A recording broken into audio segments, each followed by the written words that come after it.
Die volgende spreker gaan professor François Miller wees. Professor Miller het groot geword in Pretoria en toe het hy na Port Elizabeth verhuis en daarna het hy toe weer terug vertrek Pretoria toe. Hy het toe aan die PU vir CAO gestudeer en in 1995 het hy die predikant geword van die Gereformeerde Kerk Komatipoort en daarna is hy na Uitskot toe en was hy ook daar die predikant as ook in die by die Gereformeerde Kerk Buffelsdorens Vogwel. Hy het toe sy PhD gedoen oor die Nederlandse geloofsbelijdenis artikel 36, so dit is ook om hy vraag wat ons net nou gewys het uiters relevant is vir hom. En dan het hy ook sedertdien professor geword in 2012 by die Theologische Skool in Potchefstroom. En hy is toe as professor is hy dan ook verantwoordelik vir kerkgeskiedenis en dogmageskiedenis. Hy is ook getroud met Desiree Miller. So professor François, baie welkom hierso. Ons luister graag na u. Dankie. En ek dink dit is belangrik dat ons vandag by mekaar is, georganiseerde deputate skakeling met die owerheid. Ons is onder andere as gelowiges ook by mekaar. Dan waarin ek vandag wil gesels, ek het die onderhoud of die onderwerp gekry, die staat as die dienaar van God. En ek dink 'n mens behoort eerder te praat van die owerhede. Maar ek het vir François gesê, ons kan dit so los, want ek dink die meeste mense dink in terme van die staat, eerder is in terme van die owerhede. Hartveld in sy kommentaar oor die hele saak het op 'n stadium die opmerking gemaak, die staat sit sondig in die kerk. Bedoelende veral in die tyd, toe die koning nog partykeer kerk toe gekom het, en die koning homself partykeer as die staat voorgehou het.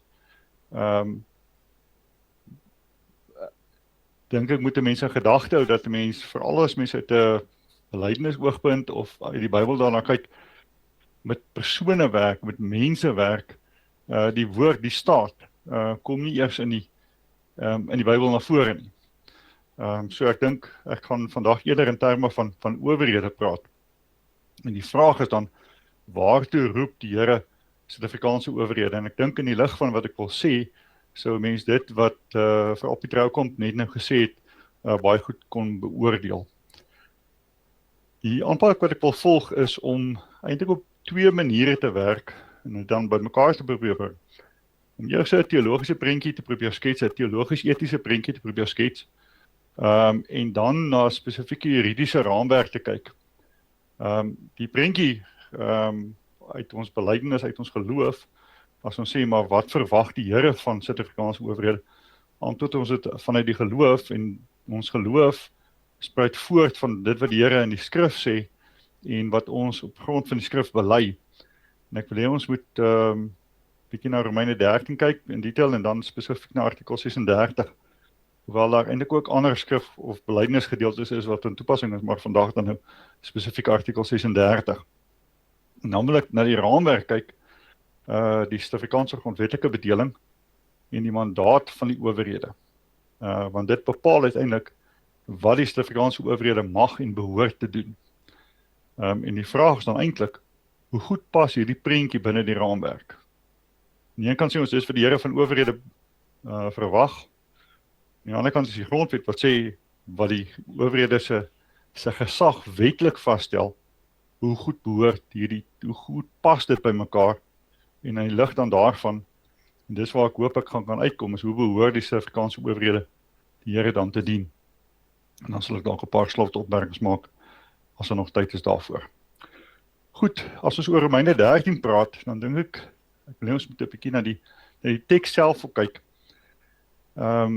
Is dit belangrik dat mense die struktuur van Romeine in gedagte hou. Paulus skryf die brief van die gemeente in Rome, as 'n gemeente waar hy nog nooit was nie, en op 'n manier spel hy sy geloof uit, amper as 'n lang attestaat om te sê, dis wat ek verkondig. Julle kan my met vrymoedigheid aanvaar, en daarom moet ons in Romeine, anders as in ander briewe waar daar waar Paulus gewoonlik op 'n sekere situasie reageer, 'n baie skoon, om dit so te stel, uiteensetting van die Christelike geloof. En die basiese struktuur wat ons ook natuurlik in die Heidelbergse Katekismus het, Paulus toon eers aan dat alle mense sondig is en die Here se straf verdien. Dan van Romeine 3 af begin hy werk oor hoe God sondaars verlos, en dan van Romeine 12 af, hoe ons dan as verlostes op hierdie verlossing behoort te reageer. So Romeine 12 is dan die hoofstuk wat met die dankbaarheid begin, en die hoofstuk sê dat ons moet op grond van die groot ontferming van God, onsself moet gee as lewende heilige offers wat vir God aanneemlik is, en dat ons 'n nuwe denkskema moet kry. Ons moet as verloste mense op 'n totaal nuwe manier leer dink. Dan gaan die hoofstuk verder en werk aanvanklik met individuele gelowiges, dan skuif dit oor meer na die kerk toe, plaaslike kerk, die gemeente, en die dienste wat daar behoort te wees. Dan gaan dit oor na hoe ons in die samelewing in die algemeen behoort te leef. En dan kom Paulus uiteindelik uit by 'n stelling wat sê, leef so ver as dit vir julle moontlik is, in vrede met alle mense. Nou is die vraag, hoe is dit moontlik? Sê nou, ander mense wil nie in vrede met jou leef nie. Wel, die volgende gedeelte wat Paulus dan hanteer, so die Here sê, moenie self wraak neem nie, maar laat dit oor aan my oordeel, dis my reg om te straf, ek sal vergeld. Dis duidelik dat 'n groot deel daarvan ook is eers met die eindtyd of met die wederkoms. En daarom is die vraag nou maar, wat intussen? As die Here nie self dadelik straf nie, is ons dan nou uitgelewer. En dan kom ons by Romeine 13. En ek gaan dit tog vir ons lees, en ek wil vir ons die hele hoofstuk lees, want ek dink die hele hoofstuk, veral as gelowiges, is dit vir ons belangrik. Elke mens moet hom onderwerp aan die owerhede wat oor hom gestel is. Daar is immers geen gesag wat nie van God afkom nie, en die owerhede waar is daardeur die beskikking van God. Wie hom teen gesag verset, kom dus in opstand teen 'n ordening van God. En wie in opstand kom, sal sy verdiende straf kry. Met ander woorde, as die owerheid in opstand kom in opstand teen God. 'n Mens hoef nie vir die owerheid bang te wees as jy goed doen nie, maar wel as jy kwaad doen. Wil jy sonder vrees vir die owerheid lewe? Doen dan wat goed is en die owerheid sal jou prys, want die owerheid is 'n dienaar van God tot jou beswil. En daardie woorde tot jou beswil het later in die geskiedenis 'n geweldige rol gespeel in die hele ontwikkeling van die teologie. Maar as jy kwaad doen, het jy rede om bang te wees, want die owerheid het nie verniet die reg om te straf nie. Hy is ook 'n immers hierende dienaar van God, dat hy die kwaaddoener moet straf. Daarom moet jy onderwerp, nie net omdat jy vir straf bang is nie, maar ook omdat dit 'n gewetenssaak is. Paulus gee hier twee redes. Aan die een kant die juridiese rede, aan die ander kant 'n teologies-etiese rede. In my hele redenasie gaan dit 'n geweldige groot vormende rol speel om dit so te stel. Lees verder, dit is ook waarom jy belasting betaal, want die owerhede is dienaars van God en hulle is besig om hulle opdrag uit te voer. Gee dus almal wat hulle toekom. Belasting is dit belasting is, aksies is dit aksies is, ontsag is dit ontsag is en eer is dit eer is. Jy moet niemand iets verskuldig wees nie, behalwe om mekaar lief te hê. Met ander woorde, jy moet al die ander goeders gee, maar uiteindelik verwag die Here 'n hoër vorm van geregtigheid. Jy moet niemand iets verskuldig wees nie, behalwe om mekaar lief te hê. Wie sy medemens liefhet, voer die hele wet van God uit. Wie sy medemens liefhet, voer die hele wet van God uit. Al die gebooie. Mag nie egbreek pleeg nie, mag nie moord pleeg nie, mag nie steel nie, mag nie begeer nie, of watter gebod daar ook al is, word immers in hierdie een gebod saamgevat. Jy moet jou naaste lief hê soos jouself. Ons sal daarby ook nog kom. Die liefde doen die naaste geen kwaad nie. Daarom is die liefde die volle uitvoering van die wet. Dit is alles nodig, omdat jy weet hoe laat dit al is. Ons het oor die eindtyd gepraat. En dit is baie interessant dat Paulus juis hierdie hele gedeelte ook in terme van die eindtyd stel. En ons sal dit net nou in artikel 36 en artikel 37 ook sien. Die uur is reeds daar dat jy uit die slaap moet wakker word.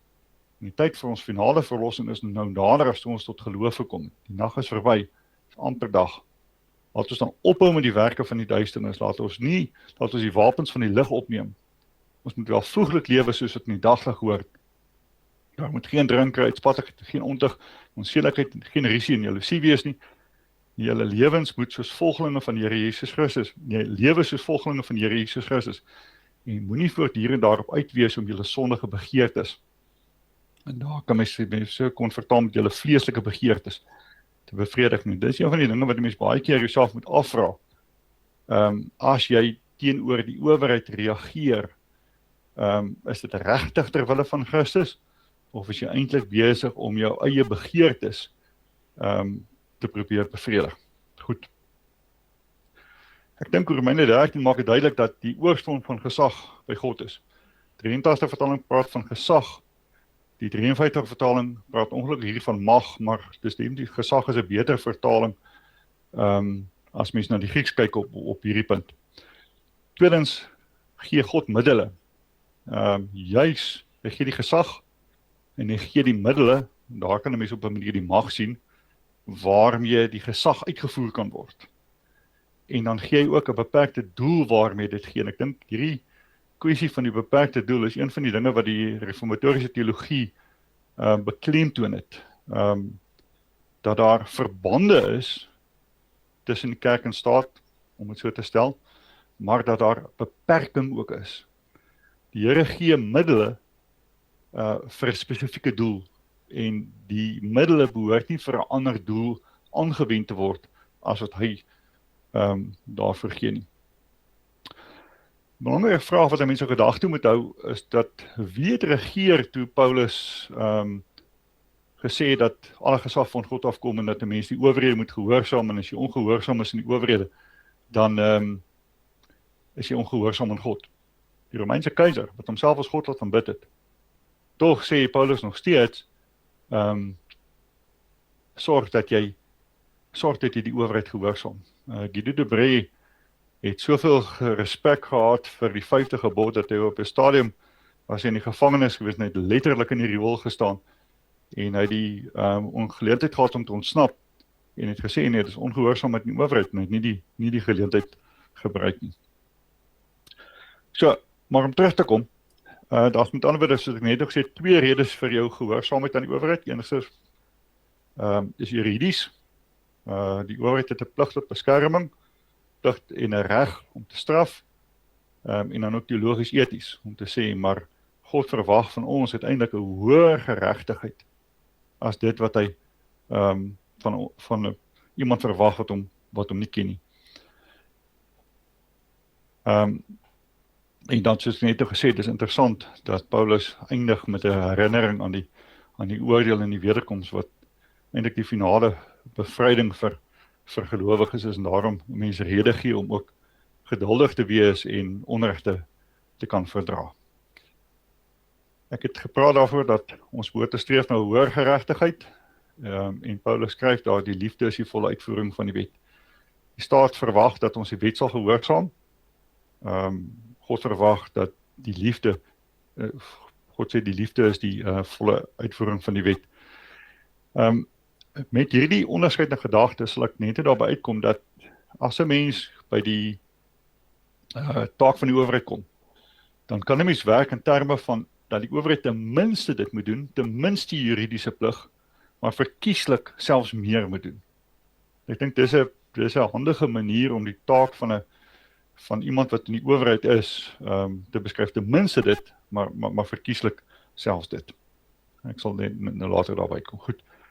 En as ek sê, ek het eers later besef dat as ek sê ek wil na teologiese prentjie binne juridiese raamwerk plaas, dan is dit eintlik baie mooi belyn met dit wat Paulus in Romeine 13 argumenteer.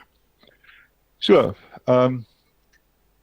as ons nou vinnig kyk na die reformatoriese siening van die owerhede, die Romeinse kerk in die tyd van die reformatie, of eintlik deur die middeleeue, die sogenaamde leer van die unam sanctam, wat later deur die paus, dink in die 1100s, geformaliseer is, verklaar om te sê, maar God het vir die kerk 2 swaarde gegee, die wêreldlike en die geestelike swaard.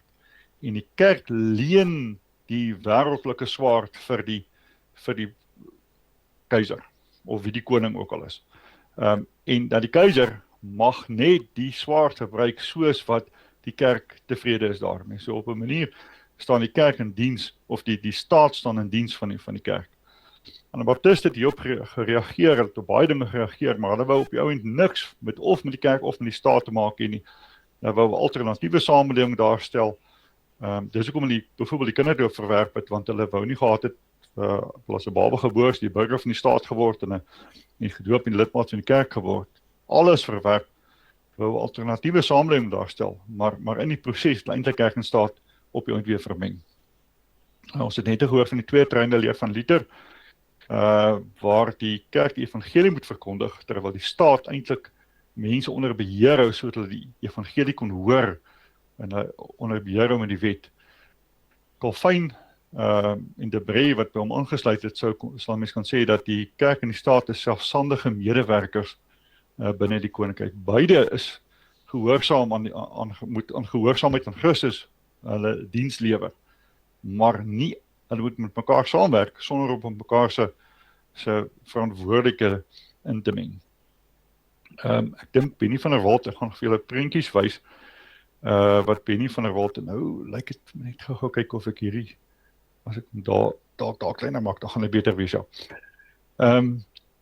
Benny van der Walt het, Benny van der Walt 4 prentjies geteken, wat ek dink uitstekend is, om die verskille te verstaan in hierdie benaderings. Die Romeinse kerk wat daarvan uitgaan dat die genade bo die natuur is. Die kerk is deel van die genade, die staat is deel van die natuur, en die taak van die kerk is om van bo af die wêreld te heilig. So dolum super additum, dis iets wat van bo af gegee word, en daarom sal byvoorbeeld 'n gebou ingewy word, sal heilig gemaak word. Luther het gekom en gesê, nee, en dis waar sy twee ryke leer inkom, die kerk staan nie bo die staat nie, of bo die samelewing nie. Dis eerder 'n geval van langs die samelewing, die twee ryke leer.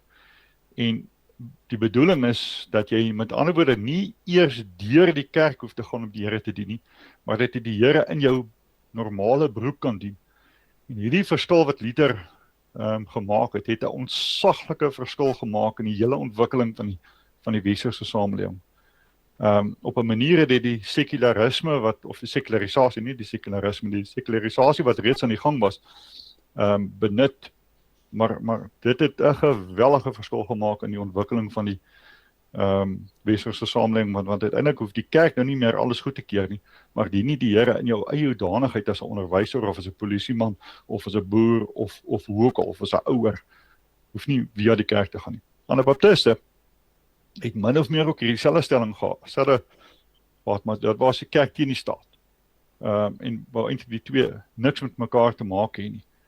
Nou, as ons net nou vinnig by die FSA kom, die FSA se geskiedenis het daartoe gelei dat hierdie eintlik vandag in baie moderne state die standpunt is, dat godsdienst en wetenskap, kerk en staat, niks in mekaar te behoort te hê nie, dat daar 'n middelmuur van skeiding behoort te wees. Teenoor hierdie 3 ek wil presies modelle, het Calvin gesê, die gelowiges as die kerk is in die wêreld, maar nie van die wêreld nie. So ons moet in die wêreld wees, ons kan nie onsself onttrek en sê ons het niks met die wêreld te maak nie, maar ons karakter word nie deur die wêreld bepaal nie, maar word deur Christus bepaal. Ek dink as mens hierdie 4 prentjies in gedagte, dan sal ek 'n klomp ander goeders wat ook vir 'n mens duidelik word, net terwyl van die Engels, net so gou die prentjies in Engels ook wys. Goed, dan die siening van die ek het nou eintlik klaar daaroor gepraat, die reformatoriese siening van die wêreld, van wêreldlike owerhede. Onthou, dis nie wêreldse owerhede, in Afrikaans wêrelds beteken dis boos. Wêreldlik beteken dis nie geestelik nie. So, ek het gesien, het 'n baie nou verhouding gesien tussen die reformatore, in elk geval tussen die kerk en die staat. Tussen die wêreldlike owerhede het 'n direkte verantwoordelikheid om toe te sien dat dinge binne die kerk ordelik verloop. En vir baie lank het die gereformeerde kerke ook artikel 36 so hanteer, dat die staat moet sorg dat die kerk bly. Ons sal net as by artikel 36 kom, sal ons net vinnig weer daarna kyk. Godsdienstvryheid het eintlik nog nie regtig bestaan nie. Een van die bydraes wat Calvin wel gelewer het, was om die selfstandigheid van die plaaslike gemeente teenoor die staat te beklemtoon, dat die konsistorie, die kerkraad, die reg gehad om dinge intern te reël vir die gemeentes, maar godsdienstvryheid het eintlik nog nie bestaan nie. En gewetensvryheid, interessant genoeg, eintlik ook nog nie. Luther en Calvin het wel gesê dat die gewete is 'n terrein wat onbereikbaar is vir die staat. In die Romeinse bedeling was die geval wees, jy kon iemand martel totdat hy sy sondes bely het, of dat hy bely dat hy iets gedoen het, en dan was dit aanvaar gewees as 'n geldige belydenis, ongeag wat eintlik in sy hart aangaan. En Calvin en Luther het gesê, nee, daardie domein, dit wat in jou hart is en jou en die Here gebeur is onaantastbaar vir die staat, maar die erkenning van die reg op gewetensvryheid het eintlik nog nie bestaan nie. Ongelowiges, ek luister. Ja, iets skerm het verdwyn, die bewys nie meer nie. Okay, goed. Aan my kant wys hy nog 100%. Is hy al terug of nie? Nee, nog nie. Dis baie vreemd, dat ek net gou weer kyk. Goed. Kom ons ek probeer hom nou weer deel. Sien julle my skerm nou of nie? Nog nie. Ek dink gaan maar aan, of is dit essensieel dat hy ook moet wys? Ja wel, dit sal definitief beter wees as hy wys. Okay. Ek kan nie verstaan. Kan jy vir my aanstuur, dan sal ek hom opsit. Goed, kom, ek gaan net gou weer ophou deel en dan hoe hou mens opdeel? Dit is daai share screen. Ja, ekskuus. Kom ons sê net laat toe, en dan gaan ek net so, ek gaan nou weer hardloop, maar from the current slide.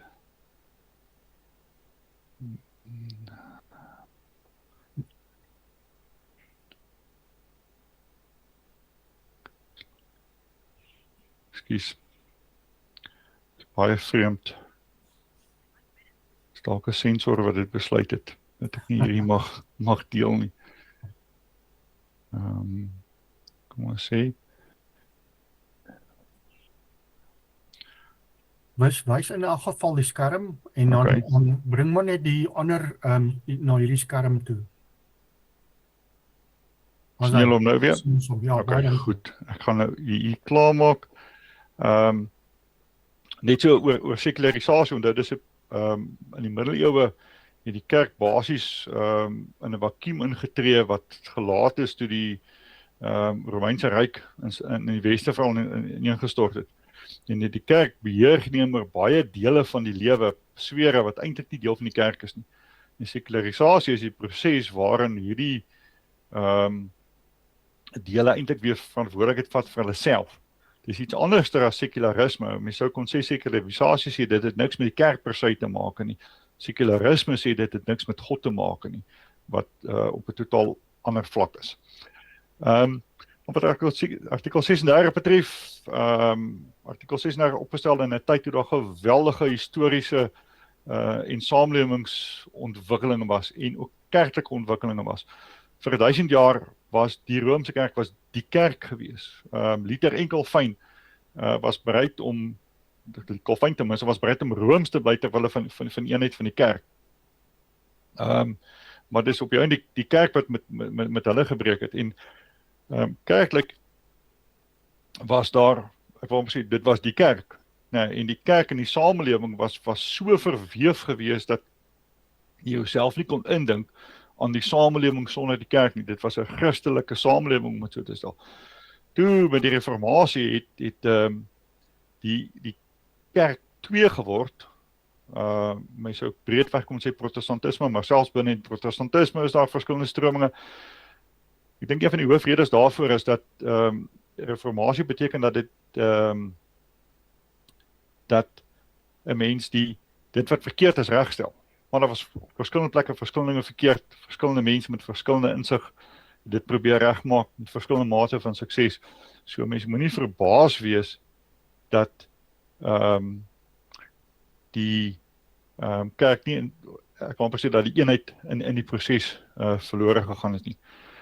Dan, ek dink die bedoeling met die NGB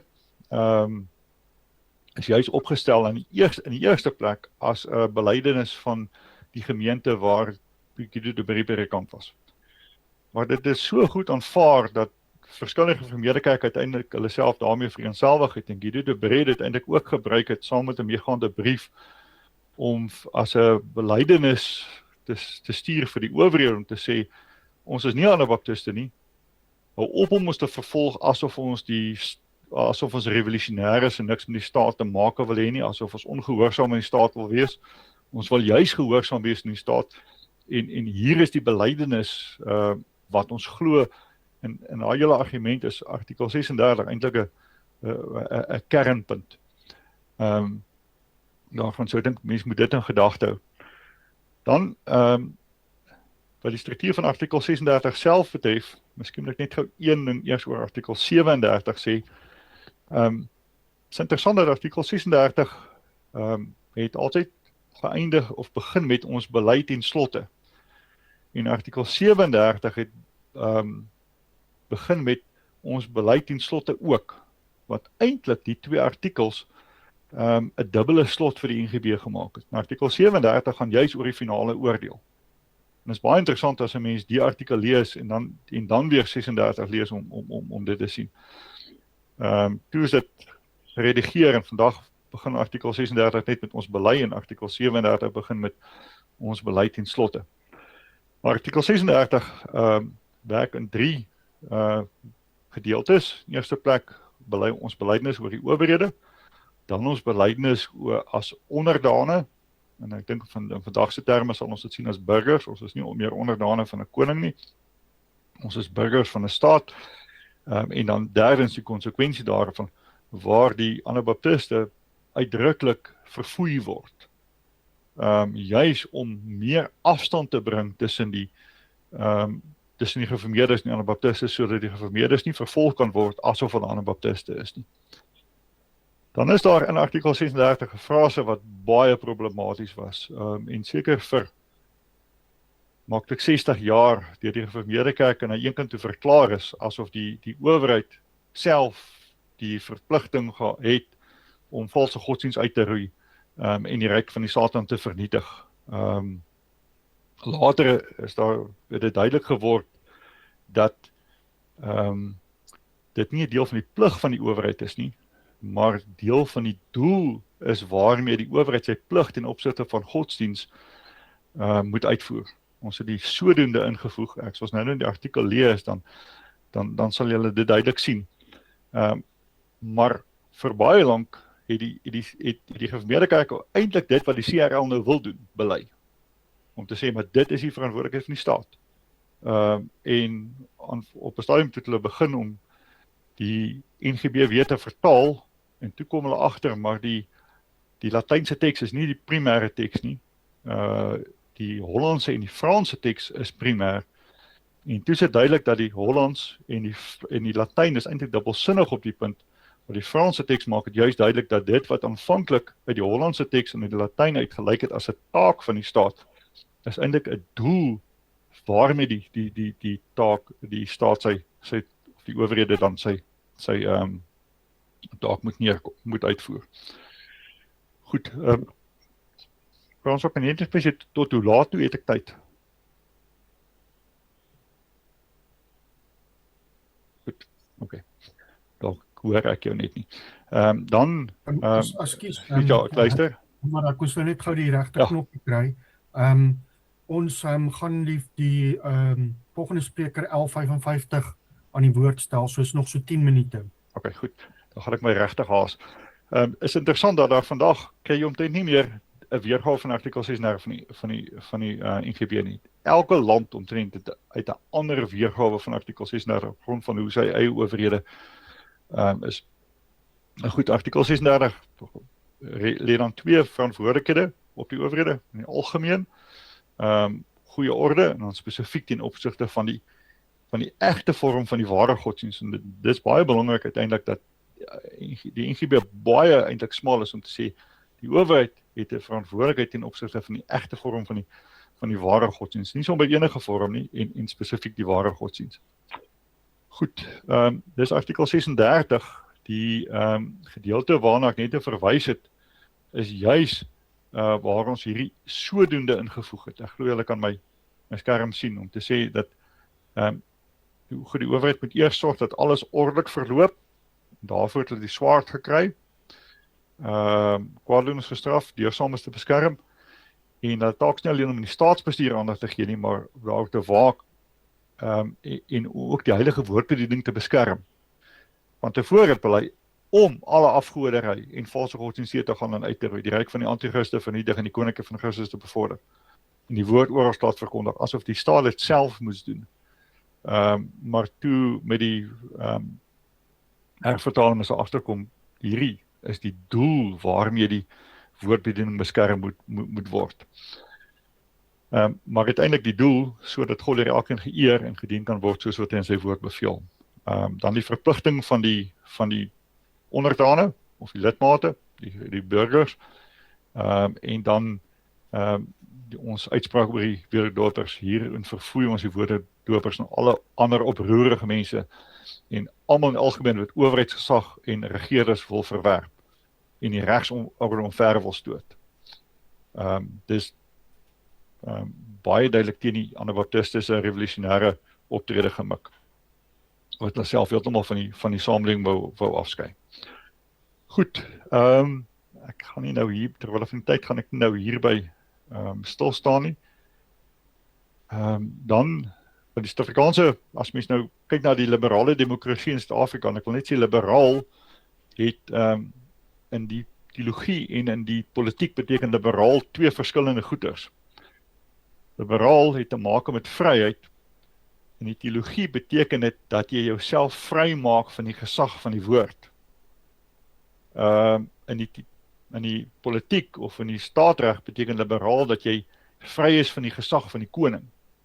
En daarom word Suid-Afrika as 'n liberale demokrasie beskou in terme daarvan dat ons nie onder 'n koning staan nie. Goed, die moderne nasiestaat is eintlik 'n moderne ontwikkeling. Dit het ontstaan na die NGB byvoorbeeld geformuleer is. Die wortels van die demokrasie in Suid-Afrika kan mens terugvat na die FSA toe. En ek het net nou gesê dat die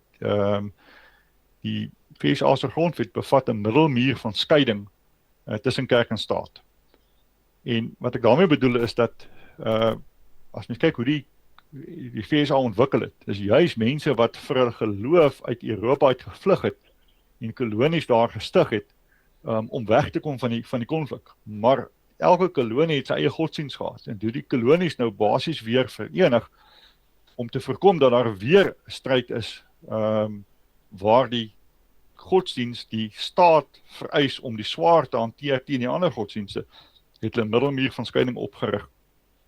En in baie lande is dit vandag eintlik die de facto houding, dat daar 'n neutraliteit, die staat moet neutraal wees. Die tragiese hiervan is dat dit wat bedoel was as om vrede te handhaaf, uiteindelik daartoe gelei het dat daar ruimte gelaat is vir sekularisme om te ontstaan. Goed, Frankryk, se revolusie, akte van menseregte, het ons eie menseregte akte beïnvloed. Ek dink die grootste verskil daar is dat ons onsself begin sien het eerder as burgers van 'n staat, as onderdane van 'n koning. Die Romeins-Hollandse reg, die Engelse reg, invloed vir reformatoriese denke, dink ons hoef nie meer daaroor te sê nie. Dan, Raad het ook net na Althusius verwys, as 'n mens die vestiging van die demokratiese Suid-Afrika, of die jongste bedeling in Suid-Afrika, in terme van Althusius model, wat met kontrakte en met verbonde gewerk het, verstaan, dan dink ek kan 'n mens sê dat Suid-Afrika 'n staat is wat legitiem tot stand gekom het. Daar's verskillende verhoudings, wil ek amper sê, wat die staat teenoor die godsdienst kan hê. Jy kan 'n godsdienststaat hê, jy kan 'n staatsgodsdienst hê, jy kan absolute staat hê wat die staat homself as God sien, of jy kan 'n staat hê wat onpartydig teenoor godsdienste staan, maar nie neutraal nie. Met ander woorde, die staat is betrokke by die godsdienst, maar is nie neutraal teenoor godsdienst nie. Sonder om die godsdienst te domineer, en ek dink dis 'n baie gesonde manier, wat in Suid-Afrika eintlik die uitgangspunt is. Ons grondwet, fundamentele waardes, interessant, ek dink 'n mens kan 'n goeie saak daarvoor uitmaak, dat dit wat met menswaardigheid bedoel word, miskien ek net dit sê, die aanvanklike grondwet wat ons gehad het, het 2 grondwetlike waardes gehad, fundamentele waardes, vryheid en gelykheid. Maar baie keer is vryheid en gelykheid kom in botsing met mekaar. En die manier wat ek my vryheid uitoefen, veroorsaak ongelykheid, of die manier wat ek gelykheid afdwing, tas jou vryheid aan. En toe is daar in die grondwet wat ons nou het, gesê maar 'n meer fundamentele waarde is menswaardigheid. En as mens dit, kan jy of liberaal humanisties interpreteer, maar daar is ook ruimte daarvoor dat jy dit kan interpreteer om te sê ek hanteer ander mense as my naaste, en die liefde doen die naaste nie kwaad aan nie. En dis eintlik wat die regte wil doen, wil 'n mens beskerm. Goed, ons het 'n handves van regte, artikel 15, ek sal dit nou wys, maar daar's verskeie artikels in die grondwet wat eintlik die kerk toelaat om kerk te wees. Vryheid van verkondiging, die staat behoort die regte uit te bou, vryheid van samekoms, verskillende van die regte. Artikel 36, interessant, nie van die NGB nie, maar van die grondwet, beperk regte. Sê nou maar byvoorbeeld 'n kerk het die gewoonte om in 'n rivier te doop, maar die rivier se water is vergiftig, dan kan die staat sê jy mag nie in daardie rivier doop nie. Want as dit nie die godsdienstreg aan nie, maar nie die spesifieke uitoefening daarvan, as dit geregverdig is, die beperking daarvan. En dan interessant, die maak dan 'n voorsiening, ons praat van die CRL, maar ek dink ek wys wel die Afrikaanse naam, die Kommissie vir die Bevordering en Beskerming van die Regte van Kultuur, Godsdienst en Taalgemeenskappe. En interessant genoeg, die Hof het nou eendag bevind dat die uitsprake van die kommissie is nie bindend soos van die Menseregte Kommissie byvoorbeeld se uitsprake is nie. Goed, dan is soos artikel 15, ek gaan nie nou daarop in nie, miskien net wys hier op artikel 2, godsdienstbeoefening kan by staats- en staatsinstellings geskied. Dis is eintlik uniek as mens dit vergelyk met ander grondwetlike artikels in die wêreld. Dis 'n baie goeie model, wil ek amper sê, vir dat kerk en staat as medewerkers kan werk. Goed, ekskuus dat hy so verkeerd opgemaak het. Die resultate, en ek wou eintlik baie meer tyd gehad het hiervoor. Ekskuus Pieter, is my tyd nou verby? Nee, ek kan nog so 5 minute gaan. Goed, dankie. Hier 5 minute ekstra gee. Dankie. Die owerheid se roeping as 'n dienaar van God gaan oor geregtigheid. Augustinus wat gesê het, 'n staat wat nie vir geregtigheid soek nie, is niks anders as 'n rowerbende nie. Calvin het ook gesê, hierdie geregtigheid gaan oor al 10 gebooie, nie maar net oor die Tweede Tafel nie. Hy sê dat ons dit selfs by die heidense skrywers kan leer, en dit is duidelik, met ander woorde, dat dit nie daaroor gaan dat die staat die mag het om geloof af te dwing nie. Maar hoe word dit dan uitgevoer? Hoe sal die staat dan sorg dat die burgers die eerste gebod ook handhaaf, maak ruimte vir die bediening van die bewoord? Ek het net gepraat van die aktief plurale opsie, wat die mees geskikte is hiervoor.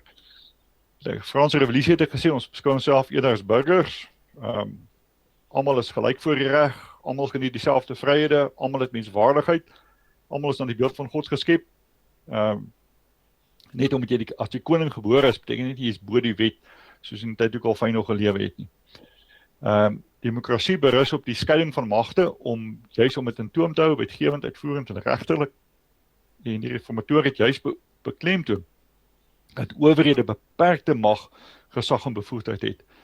Owerhede in al die sfere moet hulle beperkings erken en respekteer. Dat is byvoorbeeld nie die goddelike reg van konings waarna verwys is nie.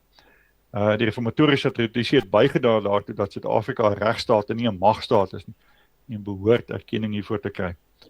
Ons het 'n goeie grondwet. Die fundamentele waardes dink ek is baie goed. Ons artikel oor godsdienstvryheid en die gepaardgaande artikels is baie goed. Ek dink Pieter het ook gesê die probleem kom nie by die grondwet nie, maar by die toepassing daarvoor. Baie mense dink dat teokrasie ideaal is.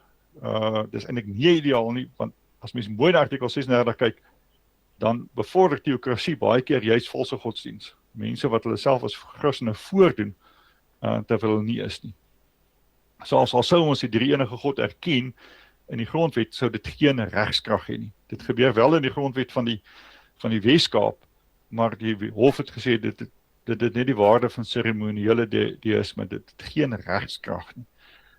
Ek het gepraat oor die owerheid wat nie neutraal staan nie, want dit bevorder sekularisme. Ek gaan nie oor die FSA praat, ek het dit klaar gedoen. Kerke moet sorg dat hulle eie saak in orde is, dat daar geregtigheid geskied. Die howe meng nie graag in 'n kerk se sake nie. Maar sal kyk as daar 'n saak, die kerk vat daar baie keer die sake, dan vat die kerk self die saak hof toe, en dan wanneer die saak die howe veral kyk is administratiewe geregtigheid, het jy regtig by jou eie reëls gebly, en baie kerke verloor sake op daardie punt. Uit die Suid-Afrikaanse grondwet met moontlike uitsondering van artikel 15.3, ons hoef nie nou daarop in te gaan nie, is eintlik baie goed. En artikel 36 het as uitgangspunte baie spesifieke siening, en hierdie onderskeid word egter nie binne die juridiese sfeer waarop die kerk die juridiese sfeer erken nie, maar wel binne die kerk. En dan wil dis kom ek met die ten minste en verkieslik werk, dat die owerhede behoort ten minste dit te doen wat die wet vry is, maar verkieslik selfs meer uit 'n teologiese oogpunt. So, dis nou waarby ek uitgekom met die oorsprong van die owerhede, die owerheid, en dat mense al hierdie dinge in terme van artikel 36 moet sien, die owerheid, die oorsprong, die identiteit, die taak, die middele, die doelwit en die oorkoepende doel, waarmee die owerheid sy taak moet uitvoer. En dan het ek so 'n paar dinge gesê, gevolglik word die owerhede van Suid-Afrikaanse grondwetlike demokrasie geroep om hulle self juridies gesproke ten minste te sien as 'n instansie wat uit die sosiale kontrak, Franse revolusie, voorkom, en daarom ter wille van en eerder ten koste van sy mense moet reageer. Ten minste dit. Om te besef dat die basiese reël waarop hierdie kontrak neerkom, is dat elkeen aan 'n ander sal doen soos wat hy homself doen wil hê. Om verkieslik ook te erken dat hierdie 'n kernsuitgangspunt van die Christelike geloof is, om die geloofsrol in die vorming van sy identiteit en as owerheid te erken.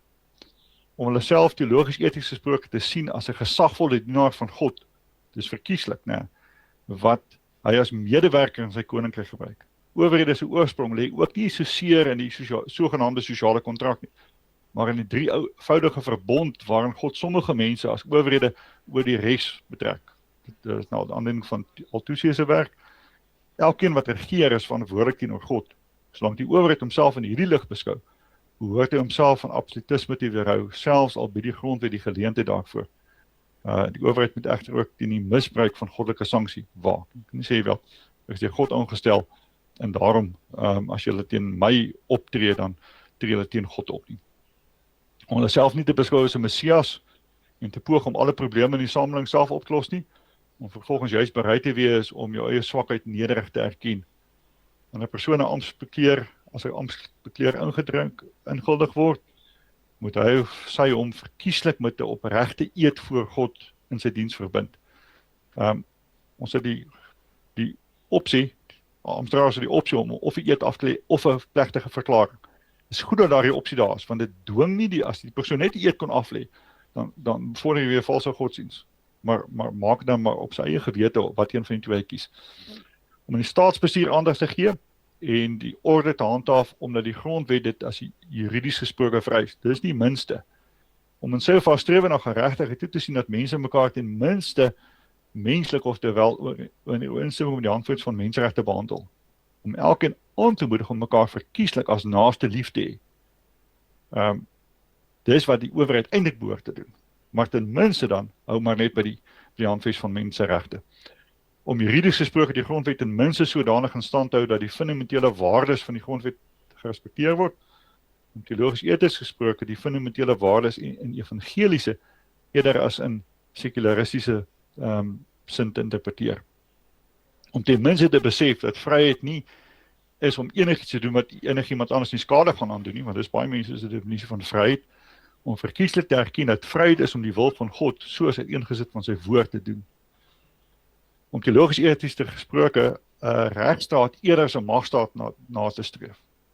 Solank as wat die owerheid homself as 'n mededienaar van God sien en wel op die korrekte wyse behoort hy homself van laasgenoemde strewe te weerhou. Om ten minste die middele wat beskikbaar is om misdaad te beveg, inderdaad daarvoor te gebruik. Om verkieslik te besef dat God die swaard aan die owerheid gegee het met die bedoeling dat dit gebruik sal word om losbandigheid te beveg en deugdsaamheid te beskerm. Om teologies-eties gesproke te besef dat wette op sigself nie mense deugdsaam maak nie. Staat kan wette maak as hy wil, dit gaan nie mense beter mense maak nie, maar dat mense net deur die evangelie inherent verander kan word. Om juridies gesproke ruimte te maak dat die woord verkondig word. Aangesien die grondwet die kerk ook die reg op vryheid van godsdienst in spraak gee. Om teologies-eties gesproke ruimte te maak dat die woord verkondig kan word, sodat die valse godsdienst en daar hele lys wat daar genoem word, vernietig kan word en God deur almal geëer kan word. Wette maak mense nie beter mense nie. Die evangelie vernuwe mense. En die regering sal, of 'n owerheid is wys as hy juist dit toelaat. Om 'n kerk ten minste as 'n vrye vereniging te erken en sy kerkorde as 'n institusie. Dis ten minste. Om kerke verkieslik te erken as selfstandige instansies wat gevestig is op interne verbandsreg en die kerkorde as 'n dokument wat nie op grond van die vrywil van lidmate opgestel is nie, maar in lig van skrif en belydenis. Ek dink dit spreek ook iets aan wat advokaat Pieter net genoem het. Om die reg op gewetensvryheid en godsdienstvryheid en optrede daarvoor ons ten minste te erken en te eerbiedig, omdat die grondwet dit vereis, om die regte verkieslik as die vernaamste menseregte te erken en te beskerm. Dis waar menseregte begin het, is die reg op godsdienst en godsdienstvryheid, hoewel dit die een reg is wat vandag baie maklik vertrap word. Om ten minste die kerke, en besonder die binne die reformatoriese tradisie, as instansies wat vryheid van spraak met ander deel, na te luister en nie fyngevoelig te wees ten opsigte van kritiek nie. Om verkieslik na kerk en besonder die binne die reformatoriese tradisie as selfstandige medewerkers van die koninkryk van God te luister. Maar net in nota, hierdie bedoel geensins dat die owerheid om deur enige party, selfs nie deur enige kerk of kerke van die reformatoriese tradisie moet laat voorsê nie. Die reformatoriese tradisie het juis die selfstandigheid van die owerheid aan die lig gebring. Die owerheid is in diens van God, nie in diens van enige godsdienst, tradisie of godsdienstige instelling soos 'n kerk nie. Hoewel die reformatoriese tradisie teologies-eties gesproke beslis nie volmaak is nie, bied die tradisie 'n voorbeeld van die egte wyse waarop die ware godsdienst bedryf moet word. Om minstens rekening te hou met die verskeidenheid van godsdienstige en verkieslik te erken dat godsdienst die totale lewe van die mens raak. Dis nie maar net iets wat jy af en toe doen nie. Om gevolglik ten minste te besef en verkieslik ook te erken dat sekularisme ook 'n godsdienst is. En besluite wat as neutraal voorgehou word, dryf met eintlik ander woorde eintlik in teen artikel 9 en artikel 15 van die grondwet. Om nie godsdienste wat juridies gelyk is, want dit is so, te beskou as wat hulle ook prinsipieel gelykwaardig is nie. Om ruimte vir alle godsdienste te gee om een ten koste van ander te kan bevoordeel. Of sonder om een ten koste van ander te kan bevoordeel. Om nie take wat God nie sonder meer op hom as owerheid lê, soos byvoorbeeld om nie reformatoriese godsdienst of anders desnoods met geweld uit te roei, op homself te neem nie, om niemand op enige wyse te dwing om 'n geloofsoortuiging te aanvaar of te laat vaar of te behou nie. Om nie die taak te aanvaar om die heilige bediening van die woord self en ten koste van ander gelowe te bevorder nie. Om omsigtig te werk te gaan, wanneer daar beslis moet word oor 'n beperking op die inhoud van wat 'n godsdienst raak. Dis ook iets wat die CRL-kommissie se hele kampanje raak. om byvoorbeeld vas te stel of die verkondiging neerkom op die aanhitsing van haatspraak teenoor sekere persone en of dit alleen neerkom op die afkeuring van bepaalde oortuigings. Om voorts aan ag neem watter instansie of persoon die vermeende haatspraak pleeg en wat die bedoeling daarmee is.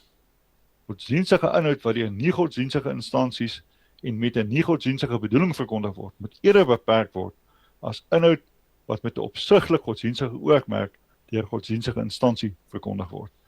Die kerk moet in staat wees om te kan sê Jesus Christus is die enigste Here. Saamgevat, gevolglik die roeping van die Suid-Afrikaanse owerheid in die grondwetlike demokrasie, om in die lig van artikel 36 kom dit hierop neer om die fundamentele waardes en regte en vryhede wat die grondwet juridies gesproke verskans, bloot te erken of te erken, te beskerm en uit te bou, sodat elkeen die ruimte en die geleentheid het om hierdie vryhede te benut in alle sfere van die lewe, in ooreenstemming met die evangelie en in ooreenstemming met die evangelie van Jesus Christus te lewe. Miskien net hierdie twee laaste, die owerheid se taak om die woordbediening te beskerm, toe te sien dat die kerk die ruimte het om die woord aan elkeen te verkondig, is ongetwyfeld ingesluit by sy roeping om die fundamentele waardes, regte en vryhede wat die grondwet juridies gesproke verkans te erken, te beskerm en uit te bou, en is 'n kernaspek van hierdie roeping. En ek het net ook gesê die aktief plurale opsie waar jy godsdienstig kans gee om almal eerder betrokke te wees, eerder as wat jy almal wil stilmaak, is die beste opsie. En dan 'n heel laaste woord, en dankie vir die tyd, jammer dat ek oorgegaan het. Die staat se Sondag in die kerk, onder die bediening van die woord, of moet op 'n ander wyse deur die woord betrek word.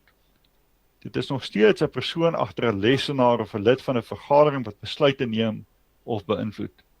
Dit is die persoon wat deur die kerk met die evangelie bereik moet word, sodat nie net die ten minste nie, maar selfs ook die verkieslike sal realiseer. Baie dankie.